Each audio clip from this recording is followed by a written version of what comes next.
नमस्कार, मैं हूं नवीन पाटीदार और आप देख रहे हैं voice of MP. Madhya Pradesh में उपचुनाव की तारीखों का ऐलान नहीं हुआ है, लेकिन ये चुनाव हाई प्रोफाइल चुनाव बन चुका है। इस वक्त जो हमारे पास खबर आ रही है वे मध्य प्रदेश से जुड़ी है और राजनीति से जुड़ी है, जहां पर बताया जा रहा है कि मध्य प्रदेश के उपचुनाव में हार्दिक पटेल की एंट्री हुई है।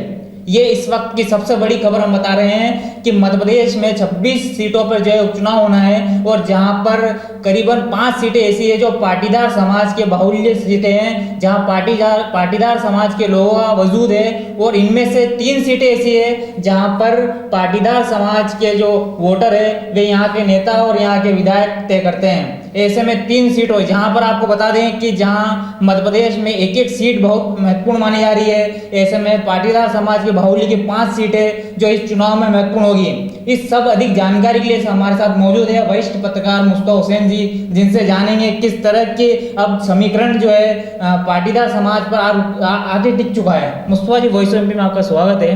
धन्यवाद। अब जो है ये चुनाव पाटीदार बाहुल्य सीट जो है उस पर आगे टिक गया है। जी नवीन, आपने बिल्कुल सही कहा और सही डायरेक्शन में आप जा रहे हैं, क्योंकि ये जो चुनाव है ये करो और मरो की स्थिति का चुनाव है।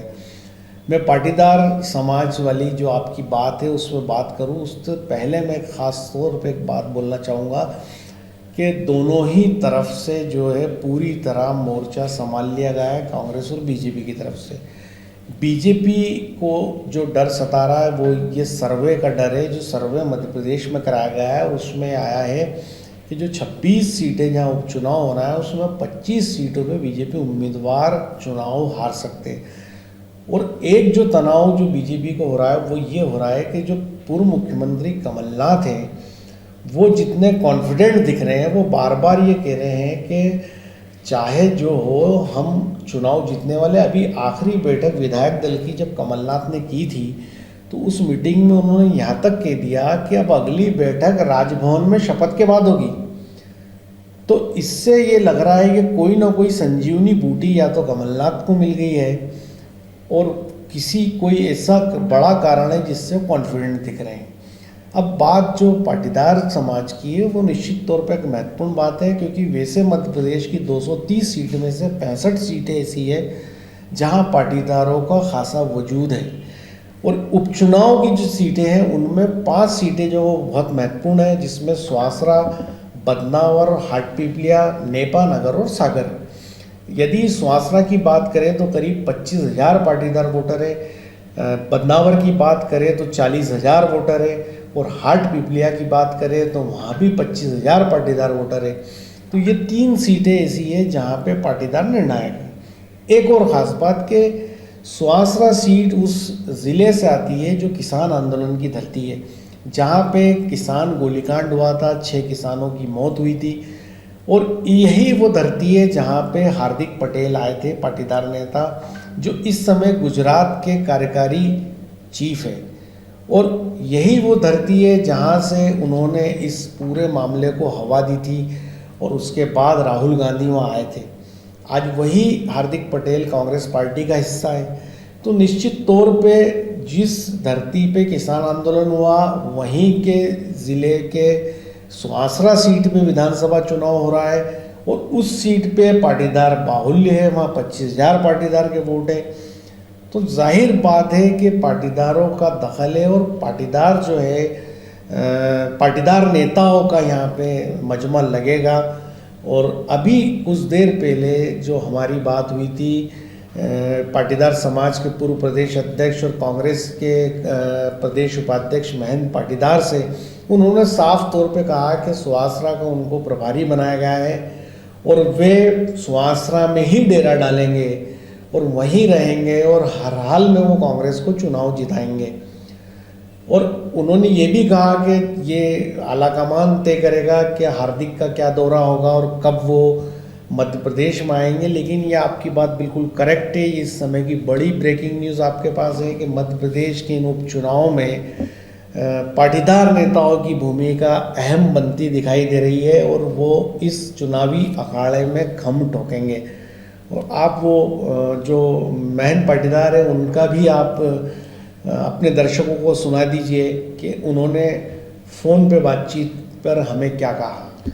महेंद्र पाटीदार जो कांग्रेस के उपाध्यक्ष भी हैं, प्रदेश उपाध्यक्ष भी हैं और पाटीदार समाज के बड़े नेता माने जाते हैं, उनका ऑडियो, उनकी बात, उनसे जो बात हुई है वो आप खुद सुनिए। मेरे साथ फोन लाइन पे मौजूद है महेंद्र जी पाटीदार। महेंद्र जी पाटीदार मध्य प्रदेश में पाटीदारों के बड़े नेता है और मध्य प्रदेश में पाटीदार समाज के लंबे समय तक प्रदेश अध्यक्ष भी रह चुके हैं और वे कांग्रेस की पार्टी से जुड़े हैं और अभी कांग्रेस पार्टी में प्रदेश उपाध्यक्ष वे हैं। वो फोन लाइन पे मेरे साथ मौजूद हैं। महेंद्र भाई, आपका स्वागत है। जी, धन्यवाद। एक खास बात ये थी कि मध्य प्रदेश में आगामी दिनों में उपचुनाव होने हैं 26 सीटों पर और ये 26 सीट में से 5 सीटें ऐसी हैं जहां पे पाटीदार बड़ी ताकत में और कम से कम 3 सीटों की यदि हम बात करें तो पाटीदार निर्णायक स्थिति में।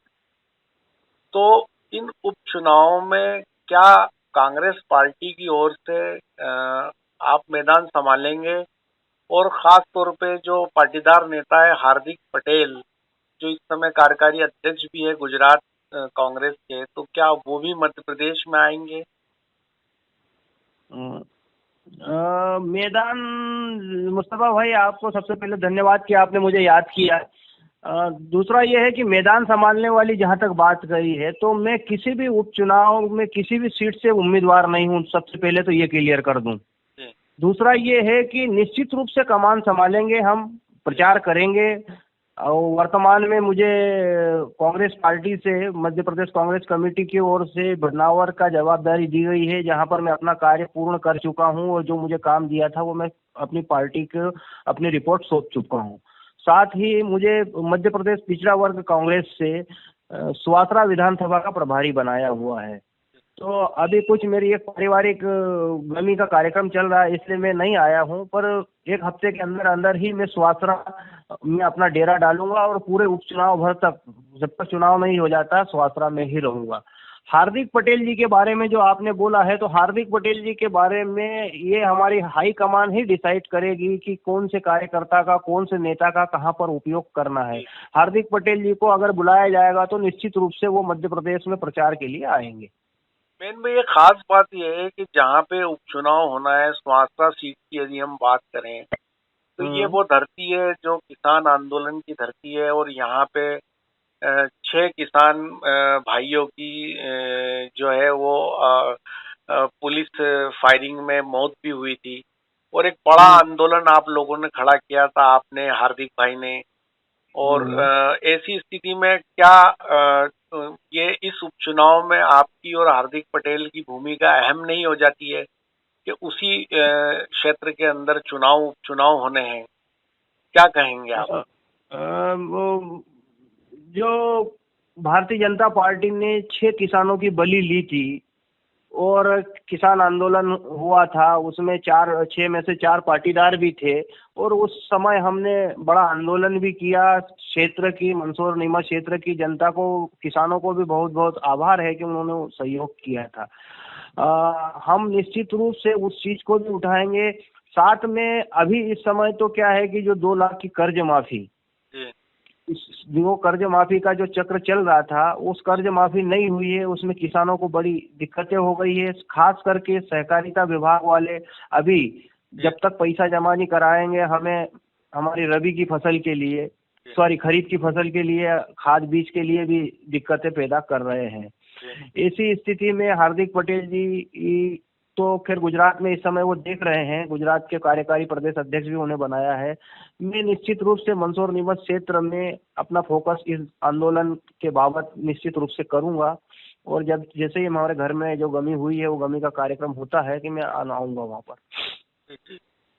तो ये थे पाटीदार नेता महेंद्र पाटीदार, जिनका साफ तौर पे कहना था कि वे उपचुनाव में मैदान संभालेंगे और उनको प्रभारी भी बदनावर का बनाया गया है। और उन्होंने ये भी कहा कि यदि गुजरात के कार्यकारी पीसीसी चीफ हार्दिक पटेल को आने वाले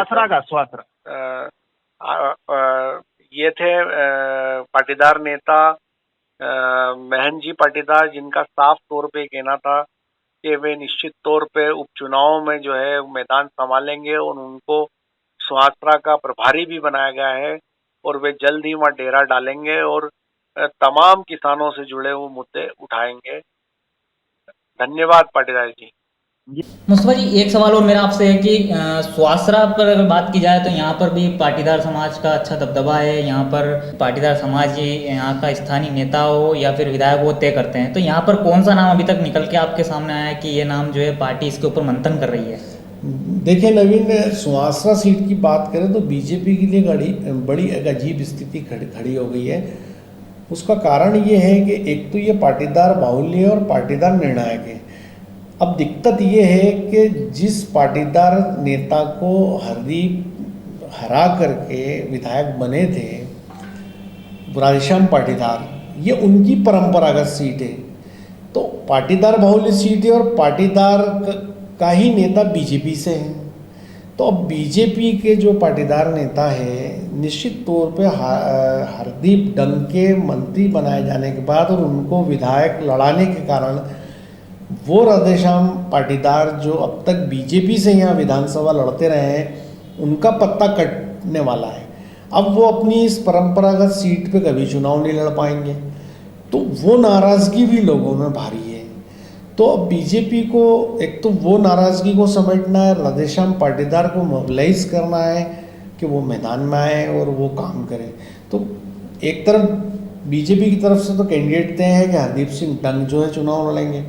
अब कांग्रेस की अगर बात आती है तो उसमें पाटीदार उम्मीदवार में जो नाम निकल के सामने आया है वो राकेश पाटीदार का है। कांग्रेस के लीडर है, लंबे समय से राजनीति कर रहे हैं, मीनाक्षी नटराजन जो है उनके करीबी माने जाते हैं। तो अब ये देखना है कि पाटीदार राकेश पाटीदार को वोट पार्टी उम्मीदवार बनाती है या नहीं। एक खबर आप ही के पास पहले आपने उस खबर को प्रमुखता से चलाया था, मुझे पता है कि खबर ये भी आ रही थी कि राधेश्याम पाटीदार जो है वो कांग्रेस से हाथ मिला सकते हैं। यदि राधेश्याम पाटीदार कांग्रेस से हाथ मिला लेते हैं या कांग्रेस उनको अपने पाले में लेके विधायक बना देती है, जो अस्त्र बीजेपी इस्तेमाल करती रही है, अब यदि वो अस्त्र कांग्रेस इस्तेमाल कर ले और राधेश्याम पाटीदार को अपने पाले में लेकर उनको टिकट देते तो भी बीजेपी के लिए एक बड़ी चुनौती हो सकती है, क्योंकि पाटीदार तो उनके पीछे लामबंद हो गए ही, साथ ही जो कांग्रेस का वोटर है, जो हरदीप से नाराज़ लोग हैं, जो उनके बीजेपी में चले जाने से दुखी है, वो लोग भी उनके साथ जुड़ जाएंगे। तो कांग्रेस के पॉइंट ऑफ व्यू से तो पाटीदारों में यही दो नाम अभी प्रमुखता से सामने आ रहे हैं। और आगे जैसी स्थिति और अभी जो खबरें हमारे पास आ रही हैं वो ये आ रही है, कमलनाथ जो है 26 सीटों पे उन्होंने कंप्लीट सर्वे करवाया है और वो सर्वे के आधार पर टिकट दे रहे हैं। और अभी 17 सीटों पे उम्मीदवार डिसाइड कर चुके हैं जिनका नाम अभी उन्होंने ओपन नहीं किया है, पर इंटरनली उनका होमवर्क चल रहा है, एक्सरसाइज चल रही है। और उसी एक्सरसाइज और होमवर्क के आधार पे वो इतने कॉन्फिडेंट दिखाई दे रहे हैं। अभी हाल ही में जीतू पटवारी जो कि पूर्व कैबिनेट मंत्री है, कमलनाथ के सहयोगी है, करीबी है, उन्होंने बयान दिया था कि चाहे जो हो जाए सरकार तो वापस कांग्रेस की ही बनेगी और ऐसी बनेगी कि आने वाले 15 साल तक वोटर जो है बीजेपी को वोट नहीं देगा।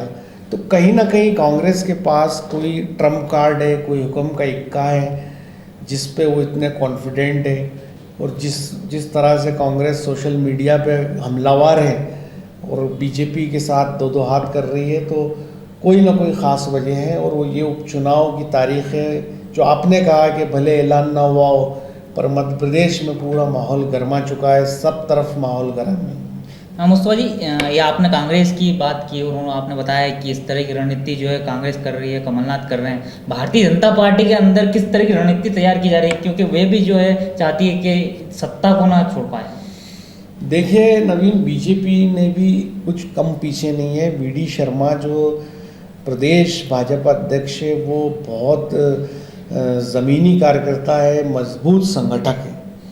और उन्होंने जो हाल ही में किया है, चूँकि कोरोना काल चल रहा है, पब्लिक मीटिंग और ये सारी चीज़ें थोड़ी मुश्किल काम है, तो उन्होंने हर ज़िलों में हर पोलिंग वाइज जो है व्हाट्सएप ग्रुप तैयार करा है। नीमच ज़िले में जो ज़िलाध्यक्ष पवन पाटीदार से हमारी बात हुई थी, उन्होंने बताया कि 750 व्हाट्सएप ग्रुप उन्होंने तैयार किए हैं। तो हर पोलिंग तक वो कार्यकर्ता को पहुंचने के लिए उन्होंने व्हाट्सएप ग्रुप का सहारा लिया है। मध्य प्रदेश में बीजेपी ने अभी 50,000 व्हाट्सएप ग्रुप बनाया है टोटल, और वो उनके माध्यम से अपना संदेश, अपनी सूचना, अपनी जानकारी आखिरी पोलिंग तक भेजने के लिए व्हाट्सएप का इस्तेमाल कर रही है, वर्चुअल रैली कर रही है। तो ये वीडियो कॉन्फ्रेंसिंग के माध्यम से कार्यकर्ताओं से रूबरू हो रही है। तो अंदर खाने बीजेपी पूरी जमावट कर रही है। यहाँ तक कि बीजेपी ने ये तैयारी की है कि जिन 26 विधानसभा सीटों पर उपचुनाव होना है उसके एक एक वोटर को चिन्हित कर रहे हैं वो लोग, कि ये बीजेपी को वोट करेगा कि कांग्रेस को करेगा, और यदि ये कांग्रेस को करेगा तो कैसे ये बीजेपी को वोट करेगा इसका पता लगाया जाए। यदि इसका कोई काम अटका हुआ है तो वो काम किया जाए जिससे ये वोटर बीजेपी का साथ दे। तो यूँ तैयारियों के मान से देखा जाए तो भारतीय जनता पार्टी काफ़ी आगे, लेकिन मैदान के अंदर जो चीज़ हो रही है वो ये है कि कांग्रेस पिछले 2 महीने से सिंधिया और सिंधिया समर्थकों पे जो सोशल हमले कर रही थी कि ये लोग बिक गए, डील कर ली, पैसे देके गए, जनता के साथ धोखा किया, वो चीज़ें जो है इनकी राह का रोड़ा है। वो चीज़ें इन उम्मीदवारों को जीतने में मुश्किल खड़ी कर रही है। पर बीजेपी के पॉइंट ऑफ व्यू से तो बीजेपी पूरी तरह तैयार है। यदि बीजेपी सिंधिया समर्थकों को हटा दे मैदान से चुनाव के, और यदि अपने ही पार्टी के उम्मीदवारों को खड़ा कर दे, तो ये चुनाव कांग्रेस के लिए जीतना आसान नहीं है। लेकिन चूंकि जो लोग इस्तीफा देके चुनाव में जा रहे हैं उनके लिए चुनाव टेढ़ी खीर है, उनको जीतना मुश्किल लगता है। बीजेपी मजबूत है, पर ये सिंधिया समर्थक जो पार्टी छोड़ के गए उनके लिए चुनाव मुश्किल है, ये ज़मीन पे दिक्कत है। तो बीजेपी की तैयारी तो ताकतवर है। बीजेपी का जो नेटवर्क है, जो पोलिंगों पे तैयारी है, वो पूरी करके बीजेपी बैठी है, और वी.डी. शर्मा लगातार जो है कार्यकर्ताओं से संपर्क बनाए हुए ज़मीन पे तैयारियों को अंजाम दे रहे हैं। मुस्तफा जी, एक सवाल और मेरा है कि आपने बताया कि बीजेपी तैयारी कर रही है, लेकिन जहाँ 26 सीटों पे चुनाव होना है वहाँ पर पहले ही जो बीजेपी के विधायक रह चुके हैं कहीं, और उनकी राजनीति खत्म होती दिख रही है, क्योंकि सिंधिया समर्थक जो आए हैं उनको टिकट देना है। सीएम शिवराज सिंह चौहान खुद कह चुके हैं कि जो हम वहाँ से पार्टी, जिसने हमारी पार्टी व सरकार बनवाई है, उनको हम पहले टिकट देंगे। ऐसे में उन जो नेता बीजेपी के, उनकी जो राजनीति खत्म होती दिख रही है, तो क्या वे विरोध के स्वर जो है एंड मौके पर बाहर नहीं आएंगे? नहीं, मैंने आपको एक उदाहरण दे दिया। राधेश्याम पाटीदार का एक ऑडियो वायरल हुआ था। उन्होंने साफ तौर पे कहा था कि पार्टी सम्मानजनक पद देगी तो ठीक है, नहीं तो हम हमारे भविष्य का फैसला करेंगे। तो उन्होंने ये, उनका ऑडियो ने साफ मैसेज दे दिया कि, और जैसी खबर आती रही है कि कांग्रेस जो है इनको अपने पाले में ले सकती है, तो ये अपने आप में उदाहरण है। उसी तरह हाटपिपलिया के अंदर दीपक जोशी खड़ा है, उनकी परंपरागत सीट है, आज उनकी सीट जा रही है तो क्या करेंगे, उनके विरोधी स्वर है। यहाँ तक कि एक मुझे अभी एक सूचना मिली थी कहीं पे, ये बात आपको कितनी सच है मुझे नहीं पता, लेकिन ये बात कही गई, दीपक जी के द्वारा ये बात कही गई कि हर हाल में 20,000 वोटर उनके हाथ में, वो चाहे हवा का रुख बदल सकते हैं। तो ये जो बात आई है, ये बात भी कोई फेवर में नहीं है। तो इस तरह हर सीट पे परंपरागत बीजेपी का नेता है, और चंबल, ग्वालियर चंबल अंचल में तो बीजेपी का कार्यकर्ता सिंधिया और सिंधिया समर्थकों से लड़के बड़ा हुआ है। आज वही उनके जयकार है, कैसे लगाएगा? इतनी जल्दी ये सब चीज़ें सेट होगी नहीं, और यही चीज़ें बीजेपी की राह में रोड़ा है। इसीलिए मैंने कहा कि सिंधिया समर्थकों को हटा दिया जाए अगर, तो बीजेपी स्ट्रांग है, पर ये अगर चुनाव में जाएंगे तो दिक्कतें आएगी। तो ये थे वरिष्ठ पत्रकार मुस्तफा हुसैन जी, जिन्होंने बताया कि अब जो ये चुनाव, जहाँ भारतीय जनता पार्टी एक एक वोट और पोलिंग बूथ पर छोटे छोटे कार्यकर्ताओं और वोटरों से जहाँ संपर्क कर रही है, लेकिन इस बीच जो है एक बड़ी खबर हमारे पास मध्य प्रदेश के उपचुनाव में पाटीदार समाज के नेता और उम्मीदवारों को लेकर आई है, जहाँ पर हार्दिक पटेल की एंट्री के बाद ये चुनाव और रोचक और रोमांचक हो चुका है, क्योंकि यहाँ पर 5 सीटें ऐसी है जो यहाँ पर पाटीदार समाज के बाहुल्य इलाके जो है वहाँ से नेता तय करती है। मेरे सहयोगी शादाब के साथ नवीन पाटीदार।